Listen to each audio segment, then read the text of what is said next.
Hello student, मैं Ramvilas Kumar dashing study circle में फिर से एक बार स्वागत है। आज का मेरा टॉपिक है भारतीय सेना, भारतीय स्थल सेना के बारे में जानकारी। यूँ तो हमारा देश 15 अगस्त 1947 ईस्वी को आज़ाद हुई और उसके बाद 26 जनवरी 1950 ईस्वी को मेरे देश में संविधान लागू हुआ। आज का मेरा टॉपिक है भारतीय सेना। यूँ तो हमारे भारतीय जवान पूरे विश्व में विख्यात हैं। आज मैं जो भी बताऊंगा वो शुरू करने से पहले अगर मेरे चैनल पर नए हो तो कृपया मेरे चैनल को लाइक, सब्सक्राइब और साथ में बेल आइकन को दबाना मत भूलें। आज का मेरा टॉपिक है इंडियन आर्मी, भारतीय स्थल सेना। Let's start now. Republic of India, मेरा देश का ध्वज है तिरंगा, प्रतीक चिन्ह सत्यमेव जयते। राष्ट्रवाक सत्यमेव जयते जो संस्कृत में लिखा गया है और इसका मतलब होता है सत्य की ही विजय होती है। किसकी विजय होती है? सत्य की विजय होती है। उसके बाद राष्ट्रगान जन गण मन जो संस्कृत में लिखा हुआ है जन गण मन। उसके बाद आता है संबंधित आलेख। इतिहास, सेना का इतिहास, भारत का सैन्य इतिहास, ब्रिटिश भारतीय सेनाएं, भारतीय सशस्त्र सेनाएं। श्रेणी में आता है आर्मी, वायुसेना, नौसेना etc। उसके बाद आता है भारतीय सेना। भारतीय सेना जिसकी कल की यहाँ पे है भारतीय सेना की कल की भारतीय सेना कल की। भारतीय सेना स्थल सेना की स्थापना 1 अप्रैल 1895 जो 126 वर्ष पहले हुई। कितने वर्ष पहले? 126 वर्ष पहले। देश हमारा कौन सा है? भारत देश भारत। प्रकार थल सेना, विशालता 12,255 सक्रिय कर्मी। कितना सक्रिय कर्मी किया? 12,255। और उसके बाद रिजर्व कर्मी 9,90,960 रिजर्व कर्मी और 136 विमान। उसके बाद है का भाग भारतीय स्थल सेना का भाग भारतीय सशस्त्र सेनाएं जिसकी मुख्यालय कहाँ है? भारतीय सशस्त्र सेनाएं की मुख्यालय है नई दिल्ली। आदर्श वाक्य सर्विस बिफोर सेल्फ। आदर्श वाक्य क्या है इसका? मतलब स्वपूर्व सेवा, मतलब खुद से आदमी जिसका अगर मन हो और खुद से वो अपना मेहनत करके, शारीरिक मेहनत करके वो आर्मी में जा सकते हैं। रंग है सुनहरा, लाल और काला। कौन कौन रंग है? सुनहरा, लाल और काला। वर्षगांठ हम लोग प्रत्येक वर्षगांठ कब मनाते हैं? 15 जनवरी। 15 जनवरी को हम लोग क्या मनाते हैं? सेना दिवस मनाते हैं। क्या मनाते हैं? सेना दिवस। 15 जनवरी को हम लोग सेना दिवस मनाते हैं। उसके बाद सेनापति, हमारे देश के सेनापति कौन कौन हैं? थल सेनाध्यक्ष जनरल मनोज मुकुंद नरवणे। कौन है? जनरल मनोज मुकुंद नरवणे। उसके बाद उप सेना प्रमुख लेफ्टिनेंट जनरल शरद चंद्र। कौन? लेफ्टिनेंट जनरल शरद चंद्र जो 5वां है। उसके बाद है प्रसिद्ध सेनापति फील्ड मार्शल कौन है? फील्ड मार्शल KM करियप्पा, जिसको फील्ड मार्शल से मनेकरशो भी बोलते हैं ना। प्रसिद्ध सेनापति कौन है? Field marshal KM Cariappa. उसके बाद बिल्ला जो आता है हमारे देश में। ध्वज हो गया क्या? हमारे देश का ध्वज क्या है? तिरंगा। ध्वज क्या है? तिरंगा। उसके बाद हेलीकॉप्टर है HAL रुद्र, जो प्रयुक्त वायु विमान है हमारे देश की हेलीकॉप्टर में है HAL रुद्र। उसके बाद परिवहन में आ गया HAL ध्रुव, HAL चेतन, HAL चीता और चीतल। परिवहन में कौन कौन आ गया? HAL ध्रुव, HAL चेतन, HAL चीता और चीतल। उसके बाद हमारे देश की जनशक्ति, तो हमारे देश की जनशक्ति है जनशक्ति जितने भी अगर युवा अगर मिलिट्री में जाना चाहते हैं और उसकी मैक्सिमम उम्र चाहिए 18 वर्ष। कितना वर्ष? 18 वर्ष। अनिवार्य सेना सेवा क्या नहीं होता है, वैसे 17 वर्ष होता है, लेकिन यहाँ पे मिनिमम दिया हुआ है 18 वर्ष। कितना वर्ष दिया हुआ है? 18 वर्ष। सक्रिय कर्मी 14,08,551, जो रैंक तीसरा में आता है। कितना में आता है? तीसरा में। सक्रिय कर्मी, सेना के सक्रिय कर्मी कितना है? 14,08,551। उसके बाद आता है रिजर्व कर्मी, जो हमारे देश में रिजर्व करके रखा है आर्मी सबको, सेना को, जो है कितना? 11,55,000। कितना? 11,55,000। तो हमारे देश में सक्रिय कर्मी हो गया, रिजर्व कर्मी हो गया। उसके बाद वह जो बजट होता है, खर्च होता है हमारे 2017 ईस्वी के अनुसार बजट था 53.5 बिलियन USA डॉलर, जो 6वां स्थान में आता है। पर विश्व में कितने स्थान में आता है? 6वां स्थान में। 2017 में कितना बिलियन डॉलर खर्च हुआ? 53.5 बिलियन डॉलर, जो USA डॉलर है। उसके बाद सकल घरेलू उत्पाद का प्रतिशत कितना है? वित्त वर्ष 2017 के अनुसार 2.14%। कितना? 2.14%। उसके बाद आता है भारतीय सशस्त्र सेनाएं। तो हमारे देश की भारतीय सशस्त्र सेनाएं भारत की तथा उसके प्रत्येक भाग की सुरक्षा सुनिश्चित करने के लिए उत्तरदायी है। क्या उत्तरदायी है? सुनिश्चित करने के लिए उत्तरदायी है। भारतीय सशस्त्र सेनाओं की सर्वोच्च कमान भारत के राष्ट्रपति के पास है। और भारतीय जो सर्वोच्च कमान किसके पास? सेनाओं के सर्वोच्च कमान किसके पास होता है? राष्ट्रपति के पास। राष्ट्रपति के पास होता है। भारतीय सेना के प्रमुख कमांडर भारत के राष्ट्रपति हैं। कौन है? भारतीय सेना के प्रमुख कमांडर कौन है? भारत के राष्ट्रपति। उसके बाद है मेरा भारत सेना। भारतीय सशस्त्र सेनाएं भारतीय सशस्त्र बलों का प्रतीक।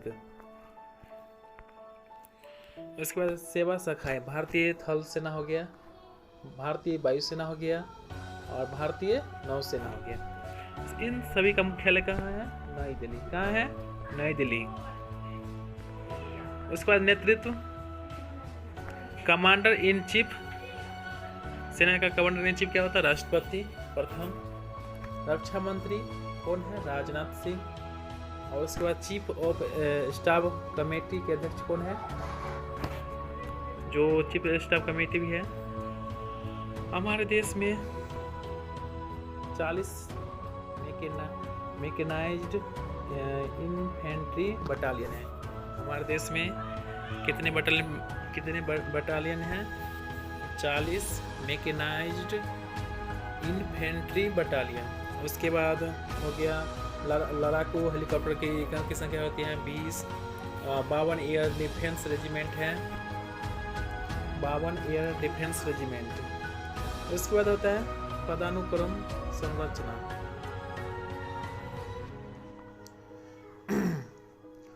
तो चित्र भारतीय सेना के गोरखा जो राइफल है, बाकी बटालियन 1 गोरखा राइफल भारतीय सेना का एक नकली मुकाबला शहर के बाहर एक प्रशिक्षण अभ्यास के दौरान स्थान ले जो गोरखा जो बटालियन है। अब भारतीय सेना के विभिन्न रैंक से नीचे के अवरोही क्रम में सूचीबद्ध है। जैसे हो गया कमीशन प्राप्त अधिकारी हो गया, उस सब के बारे में आज मैं बताऊंगा किस पदाधिकारी का कौन सा पद है। तो कमीशन प्राप्त पदाधिकारी का जो कमीशन प्राप्त अधिकारी जो सब है, जैसे फील्ड मार्शल हो गया, जैसे भारत का फील्ड मार्शल कौन का, जैसे हमारे देश का हो गया प्रथम है जनरल।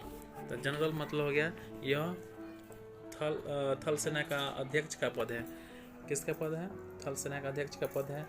उसके बाद हो गया लेफ्टिनेंट जनरल, उसके बाद मेजर जनरल, उसके बाद ब्रिगेडियर, उसके बाद हो गया कर्नल, उसके बाद क्या हो गया? कर्नल भी हो गया। और कर्नल के बाद हो गया लेफ्टिनेंट कर्नल, उसके बाद हो गया मेजर, उसके कप्तान हो गया जिसका भूमिका रहता है, उसका सेकेंड लेफ्टिनेंट भी हो गया। उसके बाद मेरे देश में आता है कनिष्ठ कमीशन प्राप्त अधिकारी, JCO में हो गया सूबेदार हो गया। कनिष्ठ कमीशन प्राप्त अधिकारी में हो गया JCO, जैसे हो गया फर्स्ट में सूबेदार, क्या हो गया? सूबेदार। जैसे हम लोग मानद कप्तान कहते हैं। थर्ड नंबर सूबेदार, मानद लेफ्टिनेंट हो गया, सूबेदार मेजर हो गया, सूबेदार हो गया, नायब सूबेदार हो गया। ये सब क्या है? कनिष्ठ कमीशन प्राप्त अधिकारी, जिसको हम लोग JCO। उसके बाद होता है गैर कमीशन प्राप्त अधिकारी। कौन होता है उसके बाद? गैर कमीशन प्राप्त अधिकारी में हो गया गैर कमीशन प्राप्त अधिकारी में हो गया जिसको लोग शॉर्ट में होते हैं NCOS। पहला क्या हो गया? रेजिमेंट हवलदार major, second regiment quarter master हवलदार मेजर, सेकेंड कंपनी हवलदार मेजर हो गया, कंपनी क्वार्टर मास्टर हवलदार मेजर हो गया। उसके बाद हवलदार हो गया, एक और नायक हो गया, एक हो गया लांस नायक हो गया, एक हो गया सिपाही।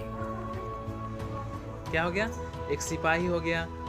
उसके बाद होता है नोट, जो हमारे जो नोट है उसको हम लोग देखते हैं। नोट फर्स्ट नोट में है क्या? केवल 2 अधिकारियों को फील्ड मार्शल किया जाता है। कितने अधिकारी को फील्ड मार्शल? 2 अधिकारी को अब तक बना है। कितना? फील्ड KM करियप्पा, और पहले का था, पहले जो भारतीय कमांडर इन चीफ के बाद समाप्त कर दिया। उसके बाद फील्ड मार्शल SHFJ, जिसके मानेकशॉ मार्शल, जो 1971 के युद्ध के साथ हो, है ना, वो बना था। उसके बाद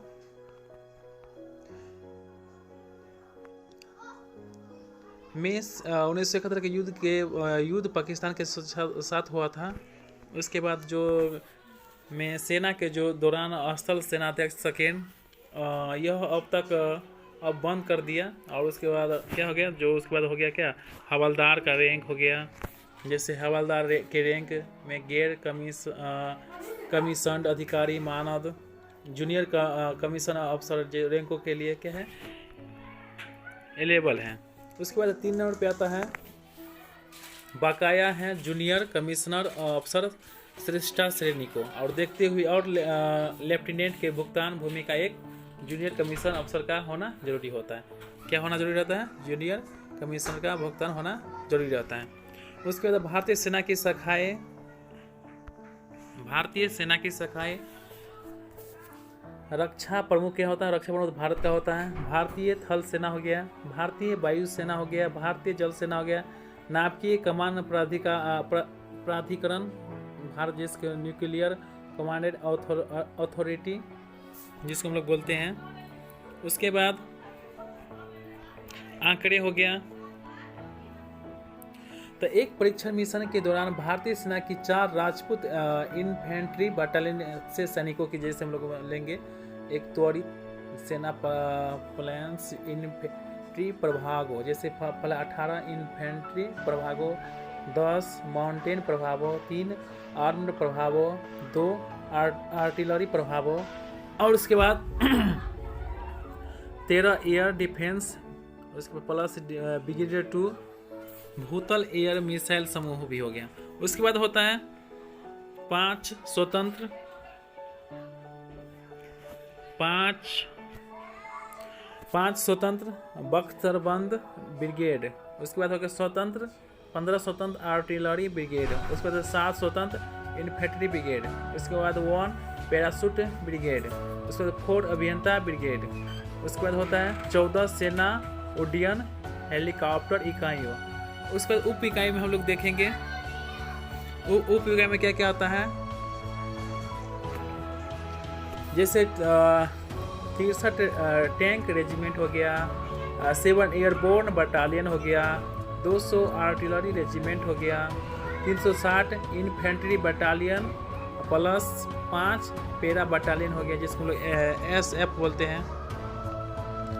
उसके बाद सरकारी तंत्र के छाया का जो युद्ध होता है, जो आंतरिक खतरों में मदद करता है और आवश्यक पड़ने पर नागरिक अधिकारों में सहायता करता है।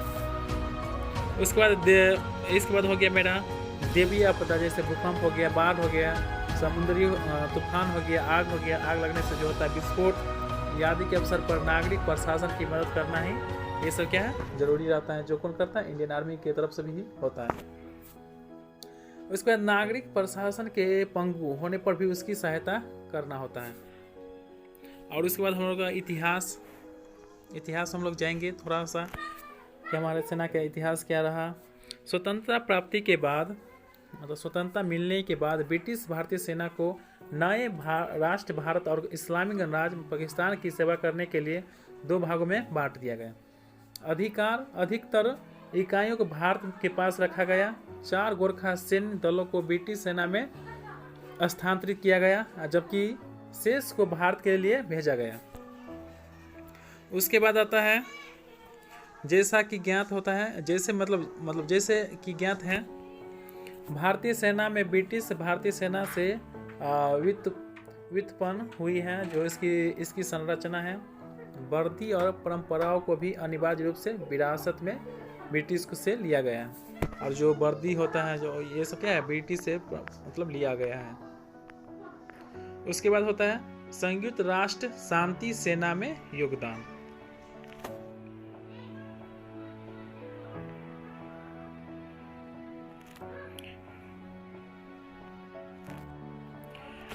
तो भारत में भारतीय सेना की एक टुकड़ी संयुक्त राष्ट्र की सहायता के लिए संपृक्त रहती है। भारतीय सेना द्वारा निरंतर गठित कार्यों में भाग लेने की प्रतिबद्धताओं की हमेशा प्रशंसा की गई है। भारतीय सेना में संयुक्त राष्ट्र के कई शांति स्थापित करने की कार्यवाहियों में भाग लिया गया है, जिनमें से कुछ इस प्रकार है: अंगोला, कंबोडिया, साइप्रस। उसका लोकतांत्रिक गणराज्य हो गया कांगो में, जैसे अल सल्वाडोर हो गया, नामीबिया हो गया, लेबनान हो गया। तो भारतीय सेना का प्राथमिक उद्देश्य राष्ट्रीय सुरक्षा, राष्ट्रवाद की एकता सुनिश्चित करना, राष्ट्र को बाहरी आक्रमण और आंतरिक खतरों से बचाव और अपनी सीमाओं पर शांति और सुरक्षा को बनाए रखना। यह प्राकृतिक आपदा और अन्य गड़बड़ी के दौरान मानवीय बचाव अभियान भी चलाते हैं, जैसे हो गया ऑपरेशन सूर्य आशा। और आंतरिक खतरों से निपटने के लिए सरकार द्वारा भी सहायता हेतु अनुरोध किया जाता है। तो जैसे हो गया जो भी हमारी भारतीय सेना जो कोरिया में हुई थी, मतलब जो युद्ध होता है, कहीं से भी कोई घटना होता है, ये सब क्या हमारे देश के सैनिक ही निपटते हैं इससे। उसके बाद होता है भारत नौसेना, जो यह भारतीय नौसेना और भारतीय वायुसेना के साथ राष्ट्रीय शक्ति का एक प्रमुख अंग है।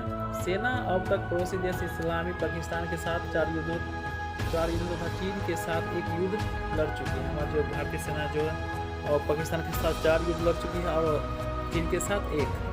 सेना द्वारा किए गए अन्य प्रमुख अभियानों में ऑपरेशन विजय, ऑपरेशन मेघदूत और ऑपरेशन कैक्टस शामिल है। कौन शामिल है ऑपरेशन में? ऑपरेशन विजय, ऑपरेशन मेघदूत और ऑपरेशन कैक्टस। उसके बाद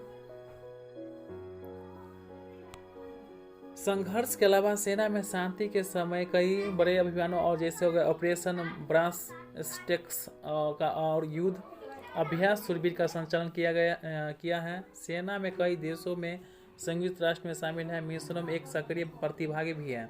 रहा, जिसमें Cyprus, Lebanon, Congo, Angola, Cambodia, Vietnam, Namibia, El Salvador, Liberia, Mozambique और सोमालिया और आदि सम्मिलित हैं। उसके बाद आता है भारतीय सेना में एक सैन्य दल जो रेजिमेंट प्रणाली भी है,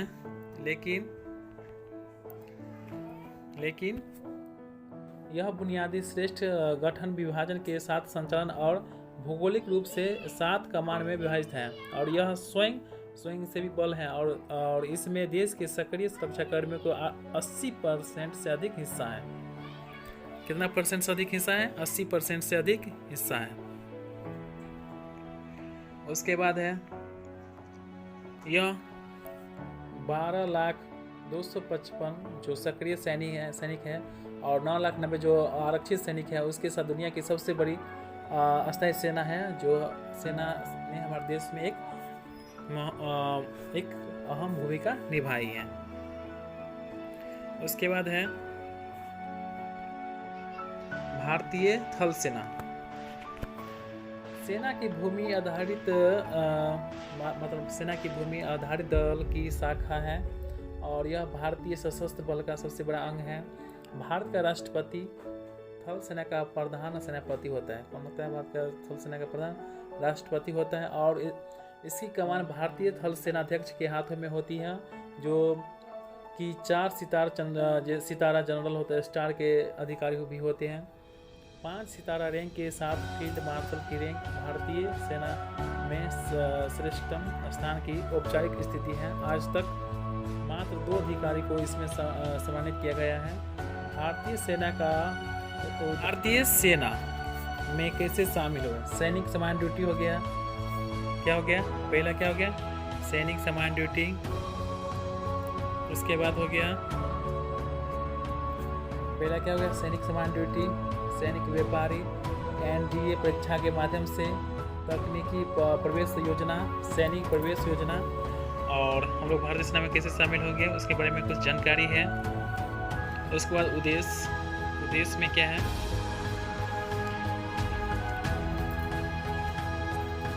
बाहरी खतरों के विरुद्ध शक्ति संतुलन के द्वारा युद्ध छेड़ने की स्थिति में संरक्षित राष्ट्रीय हितों में संप्रभुता की रक्षा, क्षेत्रीय अखंडता, भारतीय एकता की रक्षा करना। इसके बाद होता है सेकंड में सरकारी तंत्र को छाया युद्ध, आंतरिक खतरों में मदद करना, और आवश्यक पड़ने पर नागरिक अधिकारों को में सहायता करना। उसके बाद होता है दैवीय